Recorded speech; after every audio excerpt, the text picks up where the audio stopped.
বিরতির পর স্বাগত। আজ ছাত্রদের উদ্দেশ্যে ভাষণ রাখবেন আওয়ামী লীগের নেত্রী শেখ হাসিনা।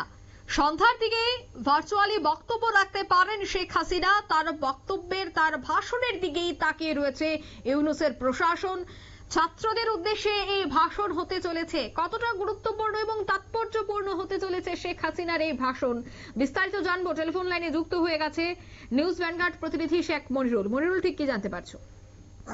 দেখো, আজকে সন্ধ্যের পর শেখ হাসিনা একটি ভার্চুয়ালি বক্তব্য রাখতে পারেন বলে আওয়ামী লীগ সূত্রের খবর। এবং এই যে বক্তব্য, সেই বক্তব্য হচ্ছে দলের ছাত্র যে সংগঠন, অর্থাৎ আওয়ামী লীগের যে ছাত্র সংগঠন, সেই ছাত্র সংগঠনের উদ্দেশ্যে তিনি বক্তব্য রাখতে পারেন। এবং তার যে বক্তব্য, সেই বক্তব্য সম্প্রচার করা হবে তোমার হচ্ছে দলের যে ছাত্র সংগঠন, অর্থাৎ আওয়ামী লীগের ছাত্র সংগঠন ছাত্র লীগ, সেই ছাত্র লীগের যে অফিসিয়াল পেজ রয়েছে, সেই অফিসিয়াল পেজে আজকে আওয়ামী লীগের নেত্রী তোমার হচ্ছে বক্তব্য রাখতে পারেন। প্রসঙ্গত বলে রাখি, মাঝে মধ্যে ভিডিও বার্তা তিনি দিতেন এবং ভিডিও বার্তা দেওয়ার পাশাপাশি একবার লন্ডনের একটি বিশেষ অনুষ্ঠানে তিনি ভার্চুয়ালি বক্তব্য রেখেছিলেন। যেই ভার্চুয়ালি বক্তব্য রাখার পর কিন্তু রাজনৈতিক মহলে, অর্থাৎ বাংলাদেশের রাজনৈতিক মহলে একটা জল্পনা তৈরি হয়েছিল। এখন আস্তে আস্তে আওয়ামী লীগ তারা আবার রাস্তায় নামছে। আওয়ামী লীগের যে কর্মীরা রয়েছেন তারা বন্ধ হরতালের মতো জঙ্গি আন্দোলনে ফিরতে চাইছেন।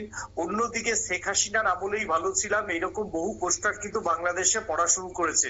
যদিও ইউনূসের যে পুলিশ, সেই পুলিশকে ইউনূস সরকারের পক্ষ থেকে অর্ডার দেওয়া হয়েছে যে আওয়ামী লীগের নেতা কর্মীরা জমায়েত হলেই তাদের গ্রেপ্তার করতে হবে, তাদেরকে রাস্তায় থেকে তাদের কোন রকম জমায়েত করে দেওয়া যাবে না। এবং সেই সঙ্গে ইতিমধ্যেই ছাত্রলীগ আমরা জানি বাংলাদেশে কিন্তু নিষিদ্ধ। সেই ছাত্রলীগের যে ভেরিফাইড অ্যাকাউন্ট রয়েছে সোশ্যাল মিডিয়ায়, সেই জায়গাতে যদি আওয়ামী লীগ নেত্রী শেখ হাসিনার যে বক্তব্য বা ভাষণ যদি সম্প্রচার করা হয়, তাহলে কিন্তু এটা বাংলাদেশের রাজনীতিতে নয়া মোড়। কারণ ইউনূস এই মুহূর্তে তিনি ছাত্রদের নিয়ে একটা আলাদা দল করে ক্ষমতা ধরে রাখতে চাইছে। বিএনপি ভোটের জন্য চাপ বাড়াচ্ছে, জামাতও ভোটের জন্য চাপ বাড়াচ্ছে। সেই জায়গাতে দাঁড়িয়ে আওয়ামী লীগ এবার তারাও নিজেরা রাজনীতির মঞ্চে ফিরতে চাইছে। এবং আওয়ামী লীগ একেবারেই চাইছে যে শুরু থেকে, মানে যখন তারা রাস্তায় নামবেন, শুরু থেকেই আওয়ামী লীগ যাতে একেবারে ঝাঁপিয়ে পড়ে, এইরকম একটা আওয়ামী লীগের নেতারা তারা তলে তলে তৈরি হচ্ছেন। পাল্টা কয়েকদিন আগে আমরা দেখেছিলাম আওয়ামী লীগের নেতা নেত্রীদের কিন্তু পরিষ্কার হুমকি দেওয়া হয়েছে, কোন রকম রাস্তায় নামলেই তাদেরকে বেয়াত করা হবে না।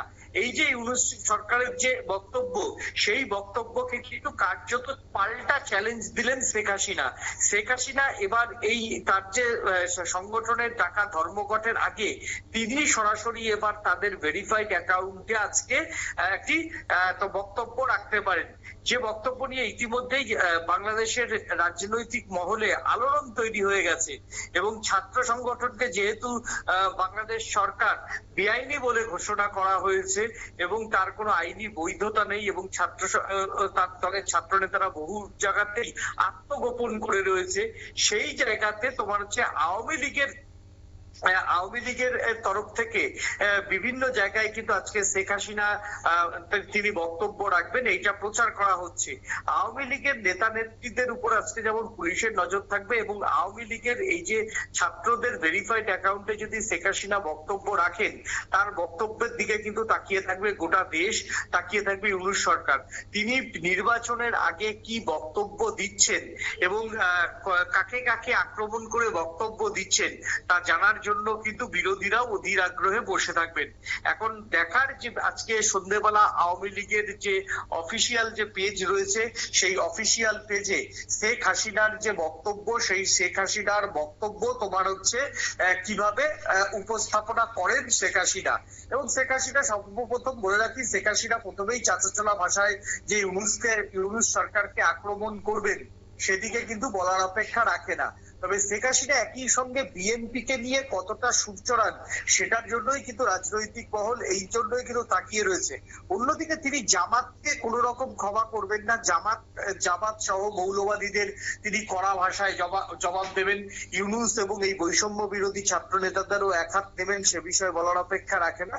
তবে একটা বিষয় যে বিএনপির প্রশ্নে নেত্রী শেখ হাসিনা কতটা সুনরম করেন, কারণ বিএনপির কানেও দলেরন্ধ্র কানাঘুষে শোনা যাচ্ছে যে বিএনপি কেও কিছুতেই ক্ষমতায় আসতে দিতে চায় না এই ছাত্র নেতারা।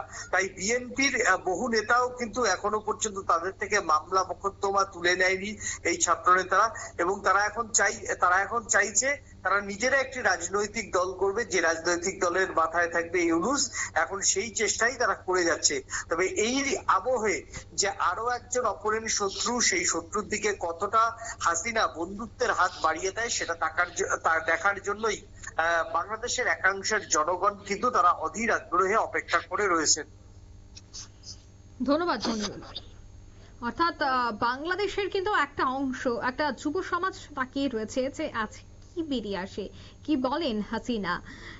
তিনি বহুদিন যাবত বাংলাদেশে নেই, তিনি বাংলাদেশ থেকে চলে এসেছেন। তবে বর্তমানে বাংলাদেশের এই পরিস্থিতি এবং আগামী দিনে কি স্ট্যান্ড হতে পারে, আওয়ামী লীগের কি বক্তব্য থাকতে পারে, এ নিয়ে কিন্তু এখন থেকেই যুব সমাজের একটা নজর রয়েছে আজ হাসিনার ভাষণ বা তার বক্তব্যের দিকে। নিয়ে নিচ্ছে ছোট্ট একটি বিজ্ঞাপন বিরতি, সঙ্গে থাকুন।